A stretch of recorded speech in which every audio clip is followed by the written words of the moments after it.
ಭಾರತದಲ್ಲಿರುವಂತಹ ಪಾಕ್ ಪ್ರಜೆಗಳಿಗೆ ನಾಳೆನೇ ಡೆಡ್ಲೈನ್ ನೋಡಿ.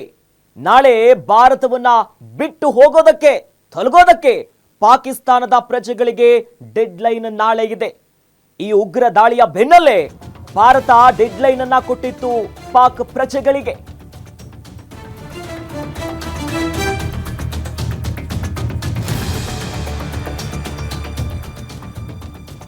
ಭಾರತ ನೀಡಿದಂತಹ ಗಡುವು ನಾಳೆನೇ ಲಾಸ್ಟ್ ನೋಡಿ.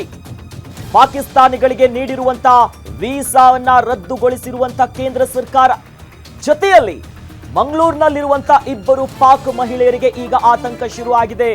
ನಮ್ಮ ಭಾರತದಲ್ಲೂ ಕೂಡ ಅನೇಕರು ಇದ್ದಾರೆ ಪಾಕ್ ಪ್ರಜೆಗಳು. ಅದರಲ್ಲಿ ಬಹಳ ಸ್ಪಷ್ಟವಾಗಿ ನಮ್ಮ ಕರ್ನಾಟಕದ ಮಂಗಳೂರಿನಲ್ಲಿ ಪಾಕಿನ ಮಹಿಳೆಯರಿದ್ದಾರೆ. ಈಗ ಆತಂಕ ಶುರುವಾಗಿದೆ. ಯಾಕಂದ್ರೆ ಈ ದಾಳಿಯ ಬೆನ್ನಲ್ಲೇ ರಾಜತಾಂತ್ರಿಕವಾಗಿ ನಮ್ಮ ಭಾರತ ಮಹತ್ವದ ನಿರ್ಬಂಧಗಳನ್ನ ವಹಿಸಿತ್ತು. ಅದರಲ್ಲಿ ಪಾಕ್ ಪ್ರಜೆಗಳು ಬಿಟ್ಟು ಹೋಗೋದಕ್ಕೆ ವೀಸಾ ಮೇಲೆ ಯಾರ್ಯಾರು ಬಂದಿದ್ರಲ್ಲ ವಾಪಸ್ ಹೋಗ್ಬೇಕೆನ್ನುವಂತ ನಿರ್ಧಾರ ತೆಗೆದುಕೊಂಡಿದ್ರು. ಸದ್ಯ ಮಂಗಳೂರಿನಲ್ಲಿರುವಂತ ಪಾಕ್ ಪ್ರಜೆಗಳು ಮಹಿಳೆಯರಿದ್ದಾರೆ. ಅಂದ್ರೆ ಮಂಗಳೂರಿನ ಯುವಕರನ್ನ ಮದುವೆಯಾಗಿರುವಂತ ಮಹಿಳೆಯರಿವರು ಈಗ ಇಬ್ಬರನ್ನು ಕೂಡ ಪಾಕ್ಗೆ ವಾಪಸ್ ಕಳಿಸುವಂತ ಕ್ರಮಕ್ಕೂ ಮುಂದಾಗಿದ್ದಾರೆ. ಇಂಟೀರಿಯಂ ವೀಸಾವನ್ನ ಪಡೆದು ಭಾರತಕ್ಕೆ ಬಂದಿದ್ರು ಇಬ್ಬರು.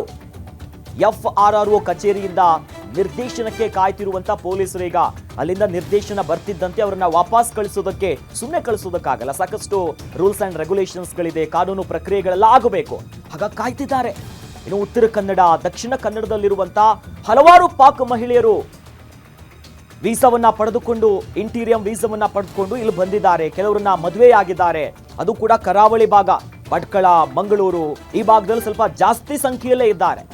ಆ ನಿಟ್ಟಿನಲ್ಲಿ ಈಗ ನಮ್ಮ ಕೇಂದ್ರ ಸರ್ಕಾರದಿಂದ ಪಾಕಿಸ್ತಾನಿಗಳಿಗೆ ನೀಡಿರುವಂತ ವೀಸಾವನ್ನ ರದ್ದು ಮಾಡಿತ್ತಲ್ಲ, ಆ ನಿಟ್ಟಿನಲ್ಲಿ ಯಾರ್ಯಾರಿದ್ದಾರೆ ವಾಪಸ್ ಹೋಗಬೇಕು ಡೆಡ್ಲೈನ್ ಅನ್ನ ಕೊಡಲಾಗಿತ್ತು. ಹಾಗಾಗಿ ನಾಳೆನೇ ಲಾಸ್ಟ್.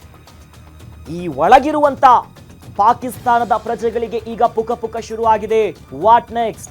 ಎಷ್ಟೊತ್ತಿಗೆ ಹೊರಗೆ ಹೋಗಬೇಕು, ಏನಾಗುತ್ತೆ ಅನ್ನುವಂಥದ್ದು ಈ ಕ್ರಮಗಳಿಗೆ ಈಗಾಗಲೇ ಪೊಲೀಸರು ಕಾದಿದ್ದಾರೆ. ನಡುವೆ ಆತಂಕ ಶುರುವಾಗಿದೆ ಮಂಗಳೂರಿನಲ್ಲಿರುವಂತಹ ಈ ಮಹಿಳೆಯರಿಬ್ಬರಿಗೆ. ಭಾರತ ನೀಡಿದ್ದು ಟೈಮ್ ಕೊಟ್ಟಿತ್ತು, ಹಾಗಾಗಿ ನಾಳೆ ಡೆಡ್ ಲೈನ್.